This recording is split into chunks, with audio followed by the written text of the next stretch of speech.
Ang angka ng mga Ampatuan ay matagal nang namumuno sa Maguindanao. Si Dato Andal Ampatuan Sr. first came to prominence noong panahon ni former President Corazon Aquino, kung saan ay inappoint niya ito bilang Chief of Offices ng Maganoy o ngayon ay Sheriff Aguac noong 1986, right after ng People Power Revolution. Nang umupong presidente si Corazon Aquino dahil sa revolusyon noong 1986, ay pinalitan niya ang lahat ng mga locally elected na mga officials with officers in charge. At ang noon ay matanda ng mayor ng Sheriff Aguac ay pinalitan ng noon ay vice mayor pa lang na si Dato Andal Ampatuan Sr. Nanalo din siya sa local election noong 1988 at nagsilbi ng 10 taon. Taong 1998 ay nailik naman ito sa mas mataas na posisyon bilang gobernador ng lalawigan. Ang member ng Lakas Kampi CMD na si President Gloria Macapagal Arroyo ay sinama si Andal Sr. bilang major ally nito sa Mindanao. Ganon din ang mga anak nito na sila Saldi Ampatuan na noon ay governor ng ARMM na siyang tumayong regional chairman ng partido.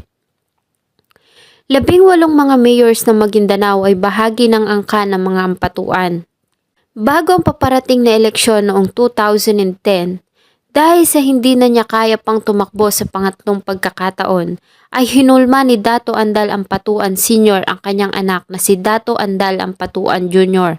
para maging successor niya bilang gobernador.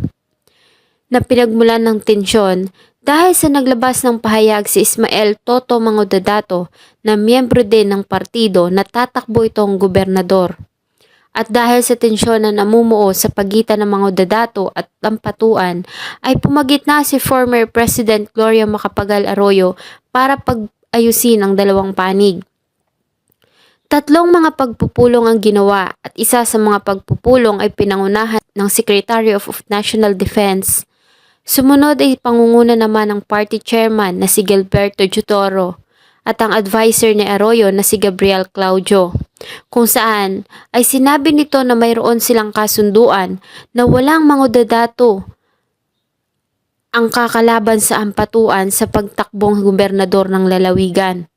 Ngunit hindi nagpatinag si Ismael Mangudadato at tinuloy ang kanyang pagtakbo sa posisyon na siyang naging dahilan ng karumal-dumal na krimen na mas kilala na ngayon sa tawag na Maguindanao Massacre.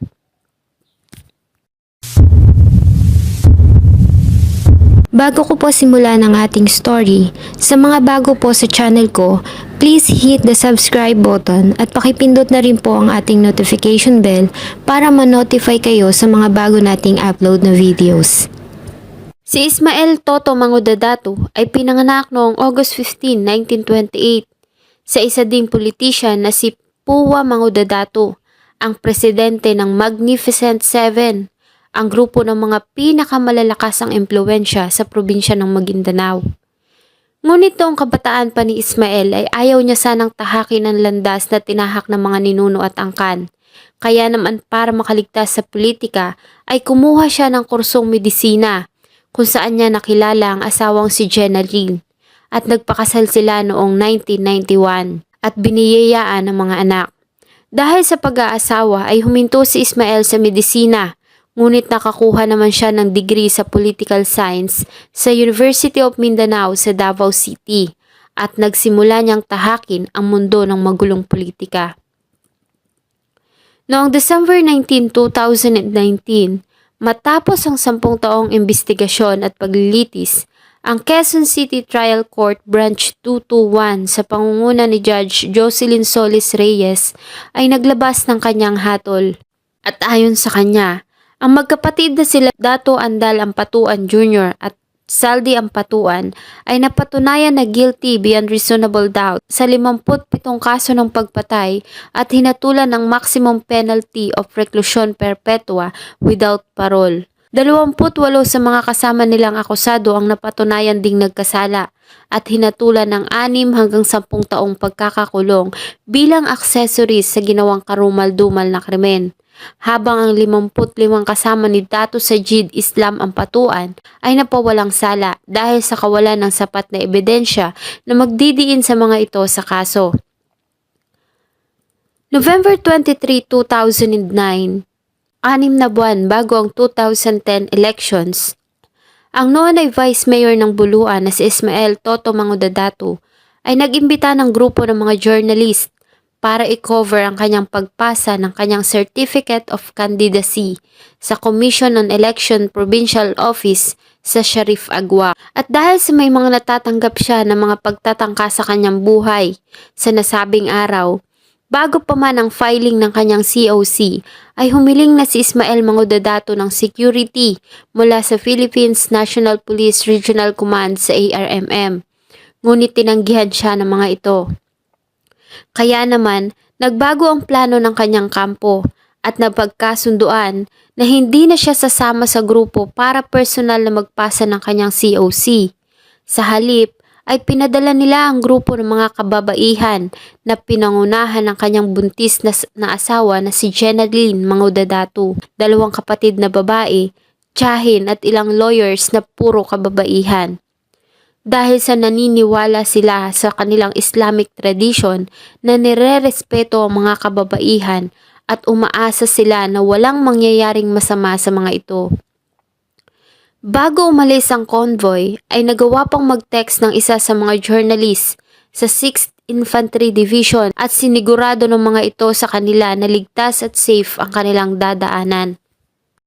Umaga ng nasabing araw, ang convoy ng 7 sasakyan na lula ng grupo ng journalist, lawyers at mga relatives ni Ismael Mangudadato ay umalis sa Buluan para ipasa ang Certificate of Candidacy nito sa COMELEC office sa Sharif Agua.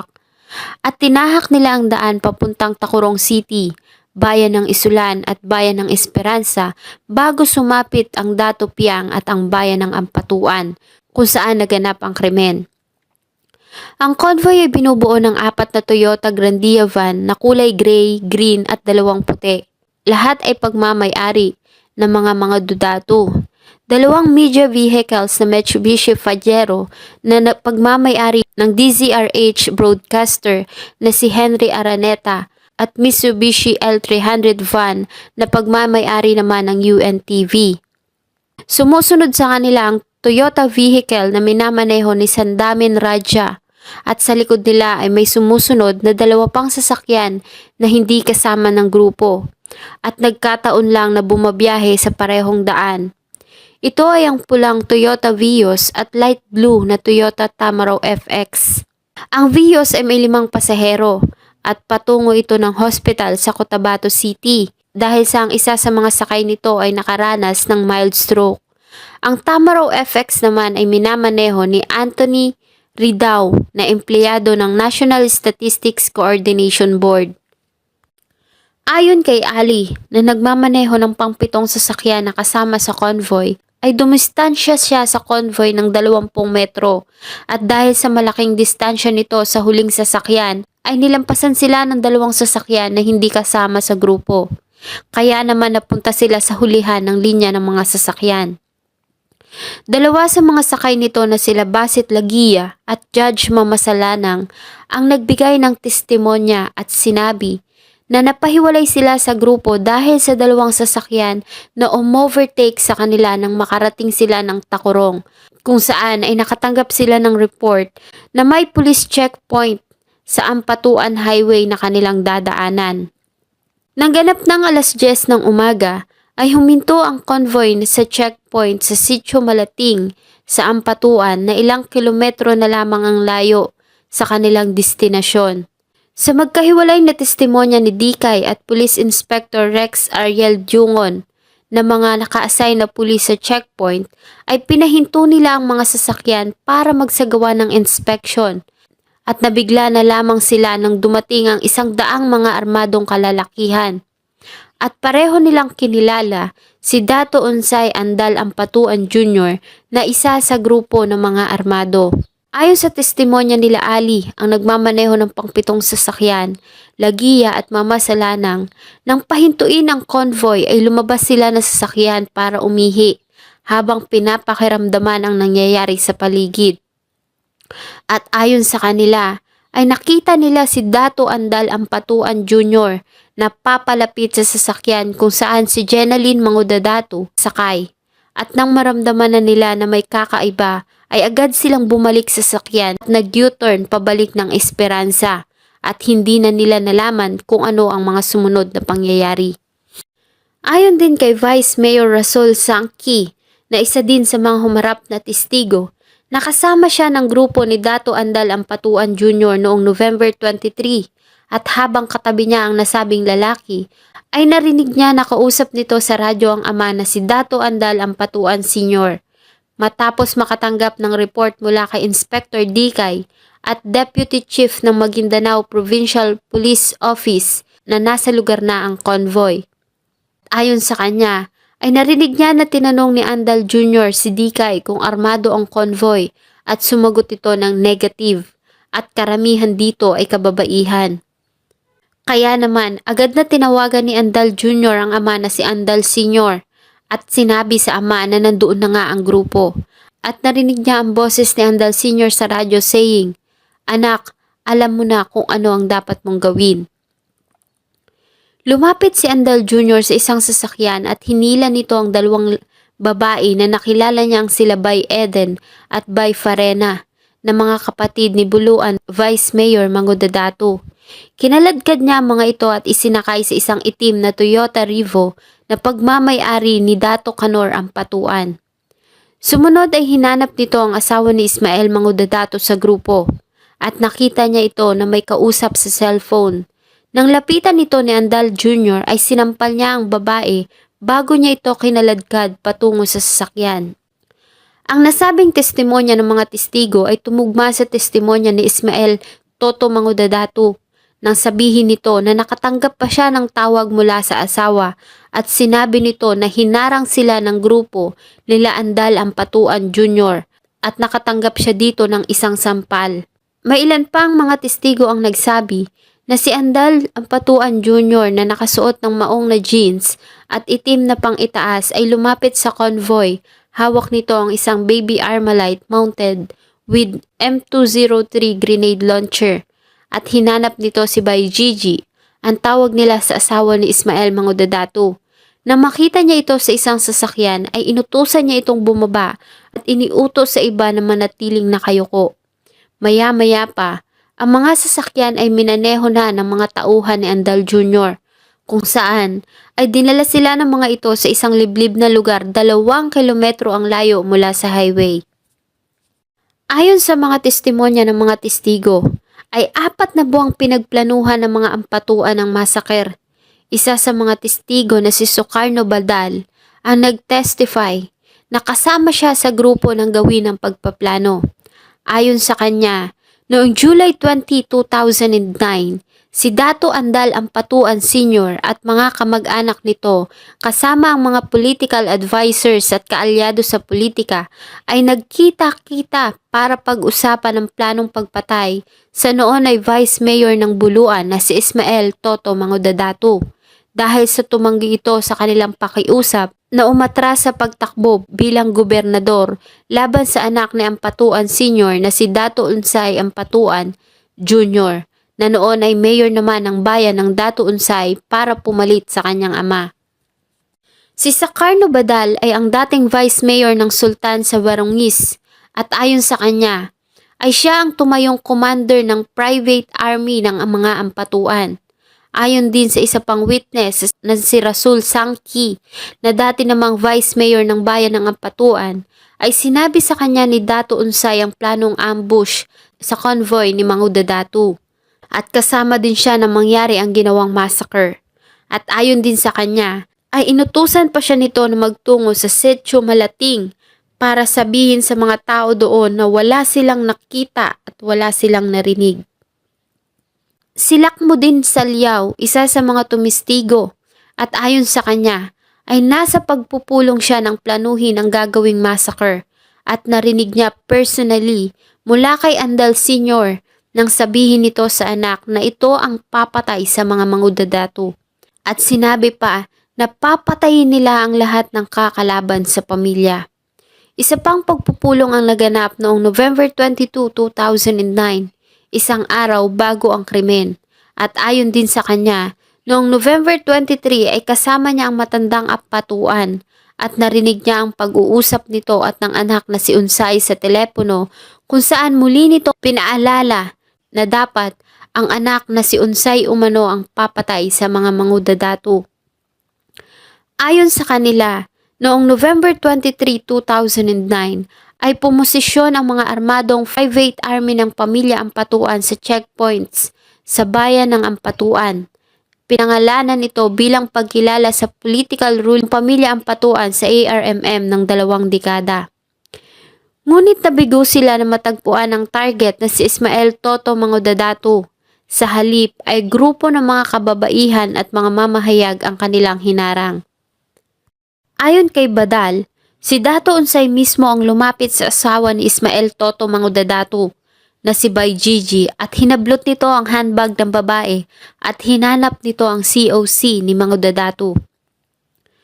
Ang convoy kasama ang Vios at FX ay dinala sa liblib na lugar sa Sitio Malating sa Barangay Salman sa bayan pa din ng Ampatuan, Maguindanao nang ganap ng alas 11 ng tanghali.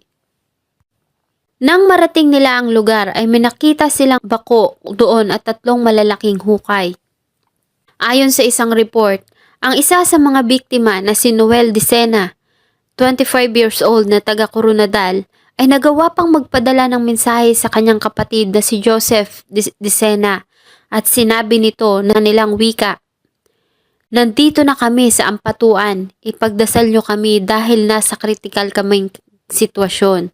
Sa pareho ding oras, ang isa pa sa mga biktima na si Attorney Cynthia Oquendo ay nakapag-send din ng text message sa kanyang katrabaho at sinabi nito na sila ay nakidnap at dinala malapit sa kampo ng MILF at sinabi din nito na ilan sa kanilang mga kasama ay binaril na at baka sila na ang susunod na papatayin. Nang makarating sa lugar ayon sa ilang testigo ay hiniwalay ang mga babae sa kalalakihan. Ang mga lalaki ay nagsimula ng magmakaawa para sa kanilang mga buhay dahil sa tila nararamdaman na nila kung ano ang mga susunod na mangyayari. At ilang sandali pa, si Andal Ampatuan Jr. gamit ang M16 with mounted M203 grenade launcher ay niratrat nito ang grupo ng mga kalalakihan. At nang maubusan ng bala, ang gamit na baril ay kinuha pa nito ang isang K3 na Korean-made machine gun at muling pinaulanan ng putok ang mga walang buhay ng mga biktima. Bago muli pa itong pinaulanan ng bala ng mga tauhan nito. Kinaladkad nila isa-isa at pinatayo sa harapan ni Dato Unsay, starting with Bay Gigi ang asawa ni Mangudadato at kanyang mga kapatid na babae. Ayon pa kay Badal, si Dato Unsay at ang mga tao nito ay pinaputukan ng mga bihag gamit ang kanilang mga baril. Isa pa sa mga tumistigo na si Ahmad Ismael Abubakar, isang magsasaka sa Sitio Malating at ayon sa kanya ay nakita niya ng barilin ni Dato Unsay ang isang babae sa bunganga. Isa pang residente na si Nuruddin Mauyag ang tumistigo at ayon sa kanya ay nakita niya ng hilahin ni Unsay ang isang babae at binaril ito sa pagitan ng mga hita. Ayon kay Badal, ang grupo ng mga journalist ang huling pinatay. Pinaulanan nito ng bala ng mga tao ni Unsay habang ang mga ito ay nasa loob pa ng kanilang sasakyan. Matapos noon, ay nagsimula ng mga ito na ilagay ang mga katawan at sasakyan ng mga biktima sa mga hukay gamit ang bako. At matapos ang ginawang krimen ay umalis na si Unsay at ang kanyang mga tao matapos makatanggap ng report na may mga parating na sundalo sa lugar. Sinabihan ni Unsay ang operator ng bako na tabunan ang mga bangkay at mga sasakyan ng mga biktima. Isa pa sa mga tumistigo na si Ismael Canapia at ayon sa kanya ay nakita niya si Dato Unsay na inuutusan ng operator ng bako na bilisan ang paglibing sa mga katawan. Si Canapia ay residente ng Masalay Village kung saan naganap ang krimen. Si Canapia ay isa sa mga sinampahan ng kaso bilang kasama sa krimen na naging star witness.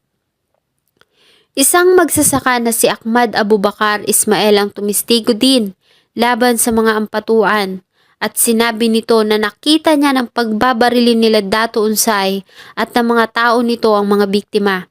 Ganon din ang ginawang pagtabo ng bako sa mga katawan. Ayon sa kanya noong November 23, 2009 ay nasa bukid siya at nag-aani ng mais nang dumating ang mga sasakyan. Maya-maya pa ay bumaba mula dito si Dato Unsay kasama ang Police Chief Inspector na si Dikay at mga armadong kalalakihan. Isa pang testigo ang nagbigay ng salaysay na si No Akil at ayon sa kanya ay nakita niya si Dato Unsay noong November 23, 2009 sa Sitio Masalay at narinig niya nang sabihin nito sa kanyang mga armadong tao na manatili habang siya at si Dikay ay nagtungo sa Sitio Malating. At kinabukasan noong November 24 ay kinausap siya ni Chief Inspector Dikay at sinabi na may mga taong pupunta sa lugar kinabukasan ng November 25 para mag-interview. At iniutos nito sa kanya na sabihin sa mga investigador na si Dikay at ang mga kasamang pulis ay dumating sa Sitio Masalay at Malating ng bandang alas 11:30 ng November 23, 2009. Ayon din sa kanila ay hindi na nagawang tapusin ang ginawang paglibing sa mga katawan at sasakyan dahil sa nakita nila ang paparating na helicopter sa area.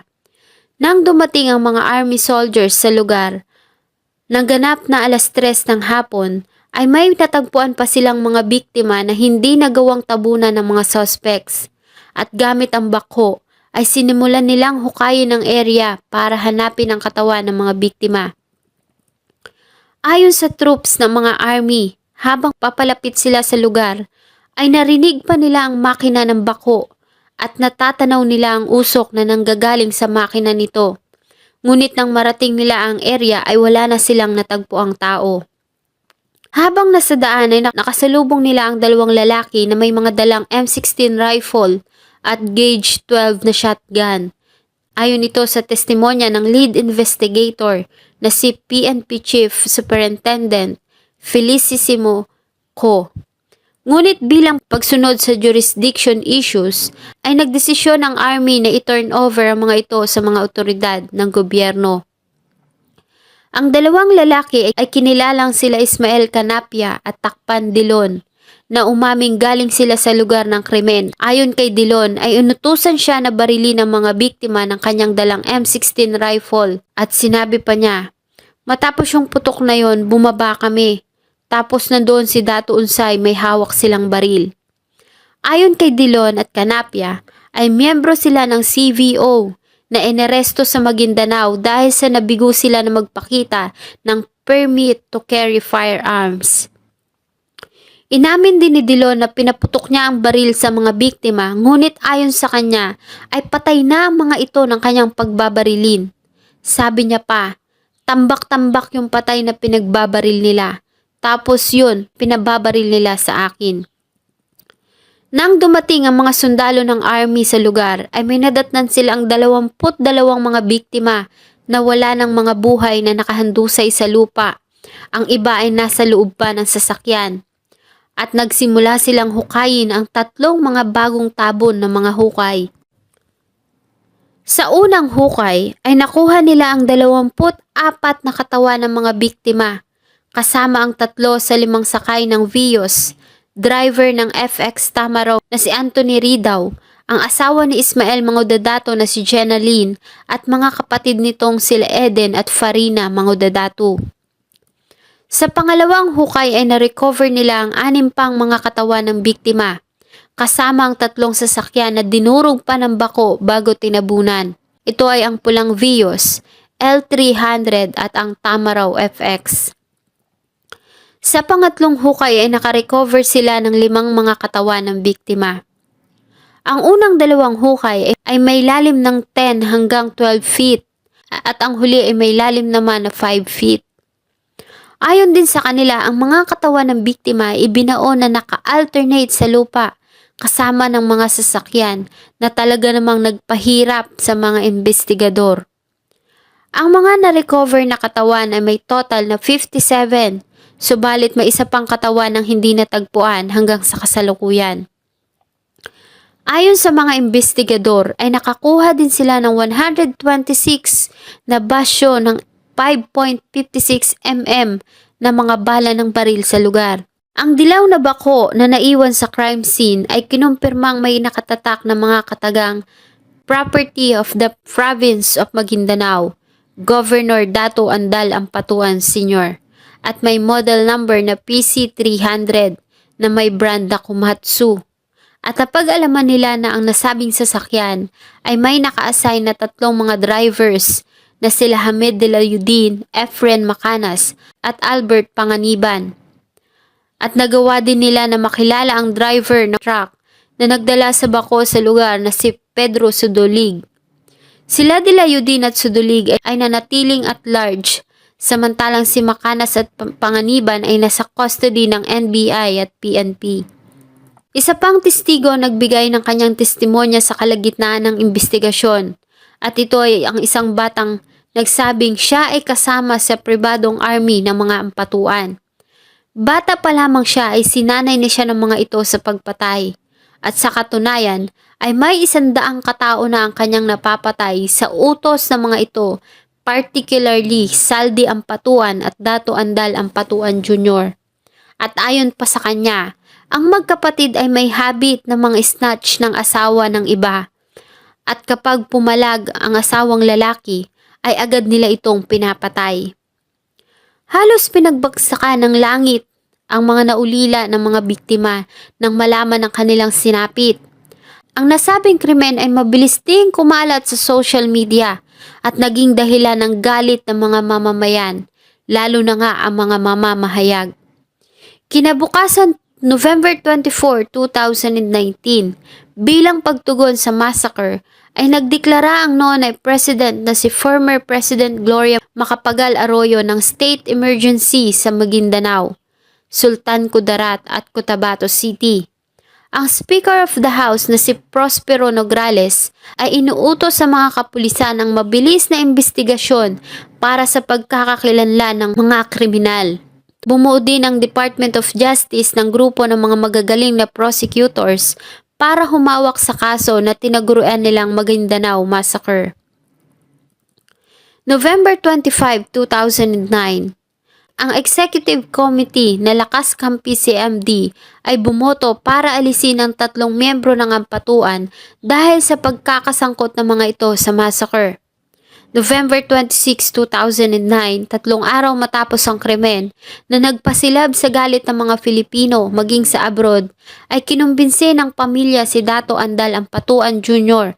para sumuko. At dahil sa pressure na nagmumula sa publiko, ang administrasyon ni former President Gloria Macapagal Arroyo na ali ng Ampatuan family ay naglabas ng utos na sampahan ng kasong multiple murder ang mga ampatuan na si Dato Andal Ampatuan Sr., Dato Andal Ampatuan Jr.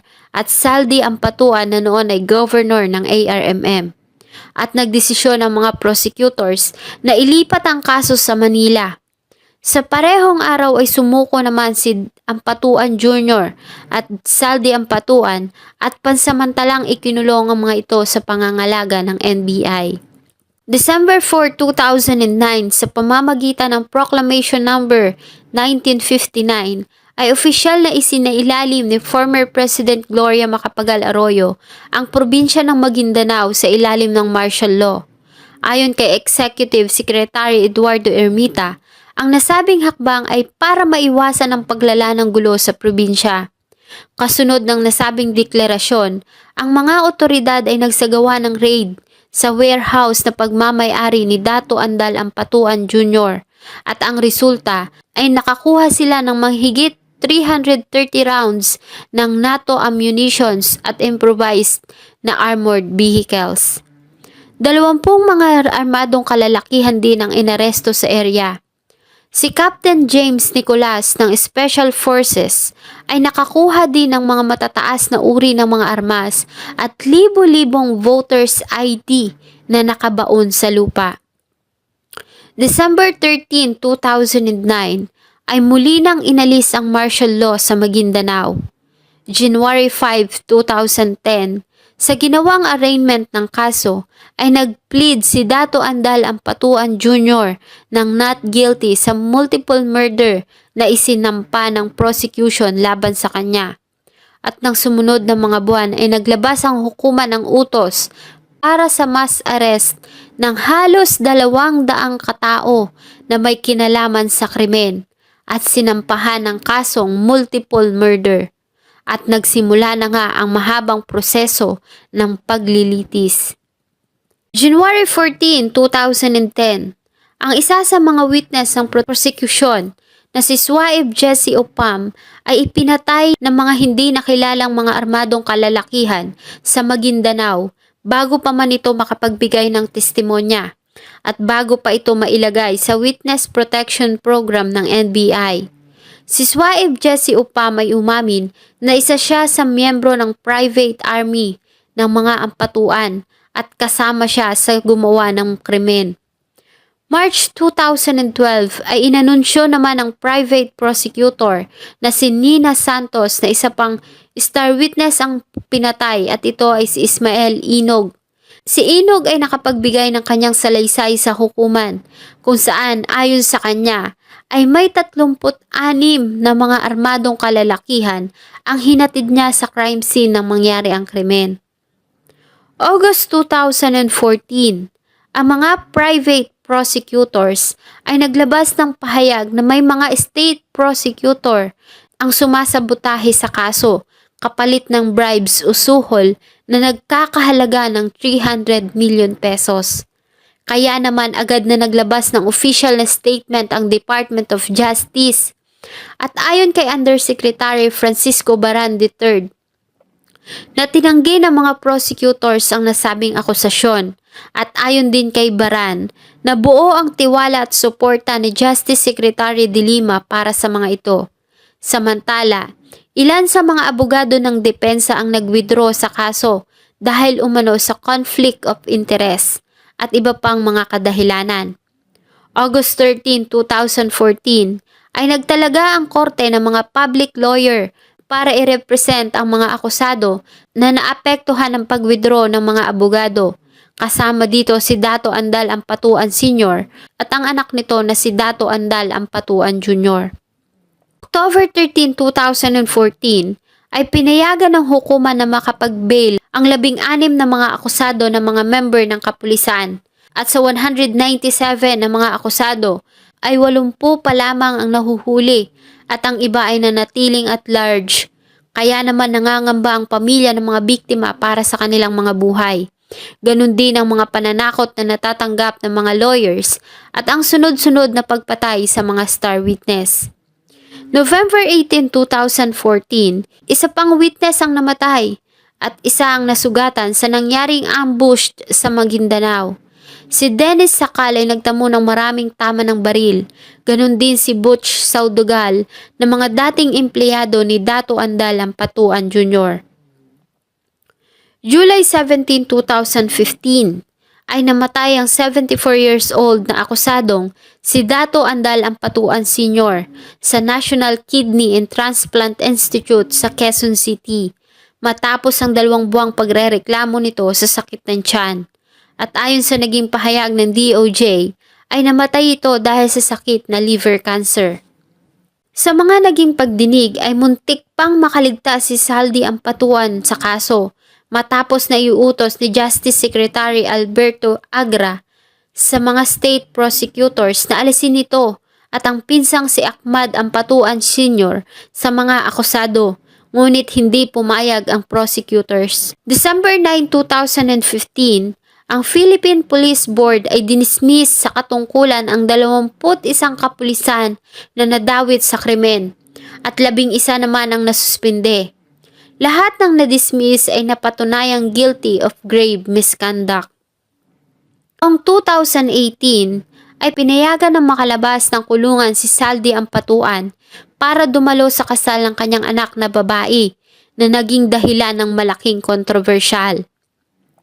13, 2019 ay nailik pang mayor ng Sharif Saidona, Mustafa sa Maguindanao ang akusadong si Sajid Islam Ampatuan. At noon ngang December 19, 2019 ay nag-ipon-ipon ang mga pamilya ng mga biktima, ganun din ang mga akusado at sama-sama nilang pinakinggan ang binasang hatol sa hukuman. December 20, 2019, kinabukasan, sa isang report ni Lara Tan sa CNN Philippines ay sinabi nito na 3 sa mga biktima ng Maguindanao Massacre na sila Rahima Palawan, Lea Dalmasio at Cecil Lechoncito ang napatunayang ginahasa bago pinatay. Ayon sa resulta ng autopsy na ginawa ng medical legal officer mula sa Philippine National Police Crime Laboratory na si Dr. Dean Cabrera. Sa 197 na mga suspects na sinampahan ng kasong multiple murder, 15 sa kanila ang may apelyedong Ampatuan. Noong November 18, 2022, bago ang 13 years anniversary ng Maguindanao Massacre, ang administrasyon ng ating bagong Pangulo na si President Bongbong Marcos ay nangako na ipagpapatuloy ang pagkuha ng hustisya para sa mga biktima ng madugong massacre.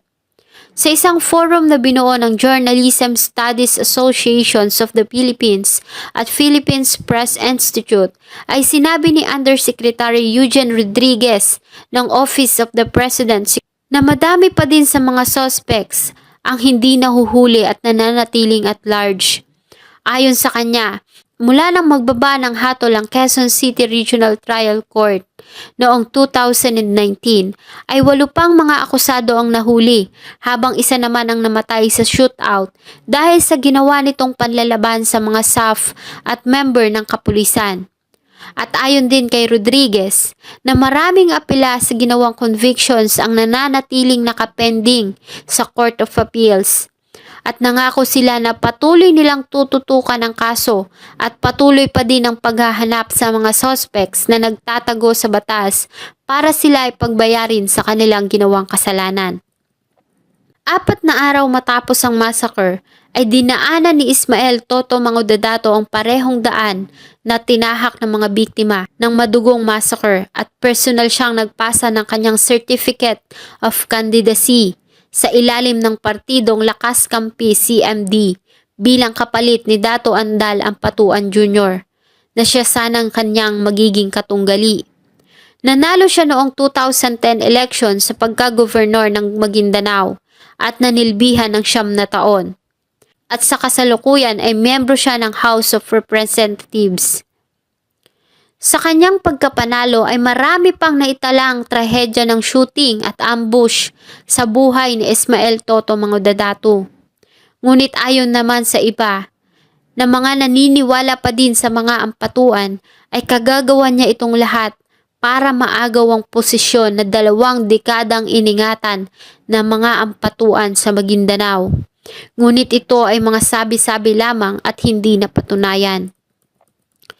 Taon-taon ay bumabalik pa din sa lugar na pinangyarihan ng krimen ang mga naulila ng mga biktima para alalahanin pa din ang masakit na sinapit ng kanilang mga mahal sa buhay.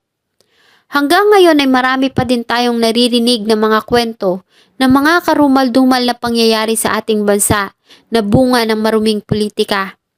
Ang Maguindanao Massacre ay nakaukit na sa kasaysayan ng ating bansa at laging magpapaalala sa mga mamamayan kung gaano kagulo at kadumi ang politika. Sana po ay nagustuhan niyo ang malungkot na kwento na akin pong ibinahagi. Marami pong salamat sa inyo pong suporta at patuloy na pagtangkilik sa aking mga videos. Huwag niyo pong kalimutang mag-iwan ng inyong saloobin at suggestion tungkol sa kwentong ating tinalakay sa atin pong comment section. Thank you so much po and see you in my next video.